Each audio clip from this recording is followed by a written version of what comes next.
Hello friends, welcome back to this channel. दोस्तों, इस video में हम बात करेंगे वोडाफोन आइडिया के लिए। लेकिन आगे बढ़ें उससे पहले आपसे दो रिक्वेस्ट करना चाहूँगा। पहले रिक्वेस्ट कि अगर आप चैनल को फर्स्ट टाइम देख रहे हैं, सब्सक्राइब करके बेल आइकन को हिट कर लीजिए और डीमेट या ट्रेडिंग अकाउंट ओपन कराने के लिए डिस्क्रिप्शन बॉक्स में एक लिंक आपके लिए मिल जाएगा। दोस्तों, आज वोडा आइडिया के अंदर ज़बरदस्त तेज़ी देखने को मिली। 11.00 के ऊपर ओपन हुआ, जो कि इसका प्रीवियस डे क्लोजिंग प्राइस भी था 11.75 का हाई बना चुका है और 10.70 का लो भी बनाया। 593.2 मिलियन वॉल्यूम जनरेट हुआ एनएससी के ऊपर, जिसको हम इंडियन सिस्टम में पढ़ें तो 59 करोड़ 32,38,588। जबकि बीएससी के ऊपर देखें तो आइए जानते हैं। यहाँ पे है दोस्तों 128.09 मिलियन, यानी 12 करोड़ 80,97,453। मार्केट कैप दोस्तों इस कंपनी की बढ़ करके 33,620 करोड़ रुपए एनएससी के ऊपर हो चुकी है। सॉरी, ये बीएससी का डेटा, एनएससी के ऊपर अगर आप देखें उसी के आसपास है, 33,476 करोड़ रुपए। दोस्तों, आपको बताना चाहूँगा वोडाफोन आइडिया के अंदर ये आप जो तेज़ी देख रहे हैं, इस तेज़ी के पीछे की वजह यही है टैरिफ हाइक, और कोई नई वजह नहीं अभी तक आई है। नया कोई कारण नहीं है। नया कारण आएगा तो ये आपको आग में घी डालने की तरह काम करेगा। मेरी बात समझ रहे हैं? अब फंड रेजिंग को लेकर के यहाँ पे सबसे बड़ा सवाल है कि मैनेजमेंट अभी क्या कर रहा है। मैनेजमेंट क्या अभी भी सो रहा है? मैनेजमेंट को इस समय खड़े होकर के उठ करके आगे आना चाहिए, फंड रेजिंग की बातें करनी चाहिए, अपने स्टेक होल्डर्स से भरोसा जीतना चाहिए, भरोसा और लोगों को देना भी चाहिए ताकि फ़ंड को रेज़ करें। फ़ंड करना, रेज़ करना बहुत इंपॉर्टेंट है। लेकिन देखिए, उसके ऊपर कोई अपडेट आएगी तो मैं आपसे ज़रूर डिस्कस करूँगा दोस्तों। लेकिन यहाँ पे बैंक गारंटीज़ को लेकर के एक छोटी सी एक मेरे को आर्टिकल मिली है टेलीकॉम टॉक की तरफ से, उसी के ऊपर आप लोगों से मैं थोड़ा सा चर्चा करना चाहूँगा। देखिए यहाँ पे, Vodafone Idea to benefit most if dot returns bank guarantees.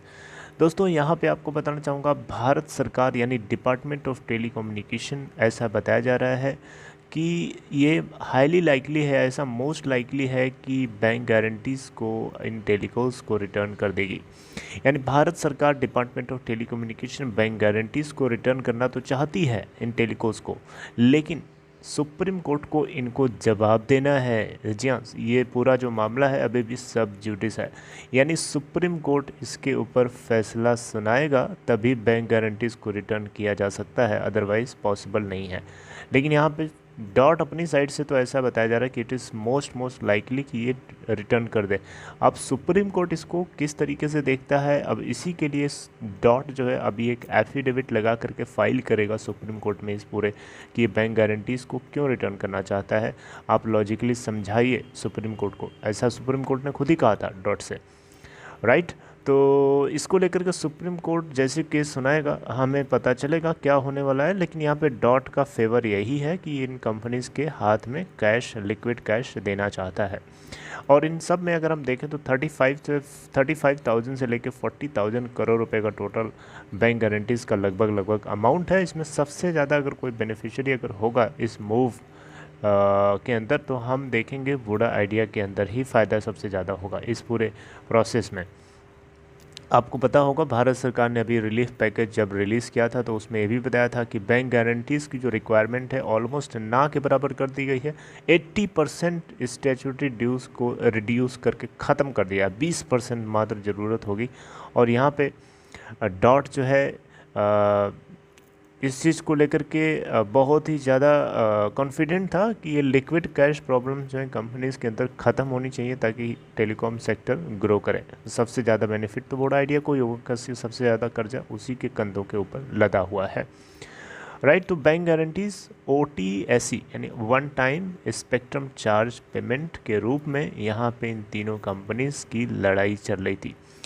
अब इसको लेकर के कोई अपडेट जरूर जाएगी तो मैं आपसे ज़रूर डिस्कस करूँगा, बहुत जल्दी ही आएगी। तो दोस्तों, आज तो धमाका कर दिया वोडा आइडिया ने, और भगवान करे आने वाले टाइम में भी इसी तरीके से धमाका ही धमाका तोड़ के रख दे, राइट। रिलायंस जियो डिटेरोरेट हो रहा है धीरे धीरे, आपको पता है उसका नेटवर्क एकदम घटिया से घटिया होता जा रहा है, और वोडा आइडिया इन्हीं चीज़ों को अपनी ताकत बना ले तो मुझे लगता है कि जियो एकदम बॉटम ऑफ द पिरामिड पे चला जाएगा और सबसे ऊपर चला जाएगा वोडा आइडिया। जहाँ पहले था वहाँ अभी भी हो जाएगा। बस दिक्कत ये है कि फ़ंड वाली दिक्कत मेन आ रही है दोस्तों। फ़ंड अगर जैसे ही आता है कंपनी में, वैसे ही रिलायंस से जियो मुझे लगता है कि जहाँ उसकी पोजीशन होनी चाहिए वहीं चला जाएगा। मेरी बात समझ रहे हैं? इस समय नेटवर्क इतना घटिया आ रहा है, इतना घटिया आ रहा है रिलायंस जियो का कि आप सोच भी नहीं सकते। और इनका जो कस्टमर केयर एग्जीक्यूटिव है इस तरीके से रिस्पॉन्ड करता है जैसे लग रहा है कि मतलब जैसे लग रहा है कि कोई एहसान कर देगा अगर वो किसी कस्टमर को हेल्प करेगा, अगर किसी तरीके की प्रॉब्लम्स को सॉल्व करने में, राइट। थोड़ी सी बंदा जो कुछ बताना था बताया, तुरंत फ़ोन रख दिया। ऐसे थोड़े होता है किसी से बात करना। कस्टमर केयर एग्जीक्यूटिव या ऑफिसर जो होते हैं वो रिस्पेक्टफुली बात करते हैं, कस्टमर्स की प्रॉब्लम को समझते हैं, सुनते हैं, उनसे फीडबैक लेते हैं। यहाँ तो कुछ ऐसा है ही नहीं, कोई सिस्टम ही नहीं है। तो मुझे लगता है कि ये डिटेरियोरेशन का एक सिंबल है, या डिटेरियोरेट होने का ये एक संकेत है। आपको क्या लगता है? कमेंट बॉक्स में बता सकते हैं। क्या आपके रिलेटिव्स में, आपके जान पहचान में कोई है जो रिलायंस जियो के सिम को यूज़ करता है? अगर ऐसा है तो आप ज़रा फीडबैक लेने की कोशिश करिएगा, पूछिएगा कि नेटवर्क कैसा आता है, खुद आपको समझ में आएगा। चलिए खैर, अपना ख्याल रखिए दोस्तों। वोडा आइडिया के टैरिफ प्लान्स को आज 25 नवंबर 2021 से हाइक कर दिया गया है 20 to 25%। बेस प्लान 79 की जगह अब आपको 99 रुपये का मिलने वाला है। Okay friends, this is all, take care.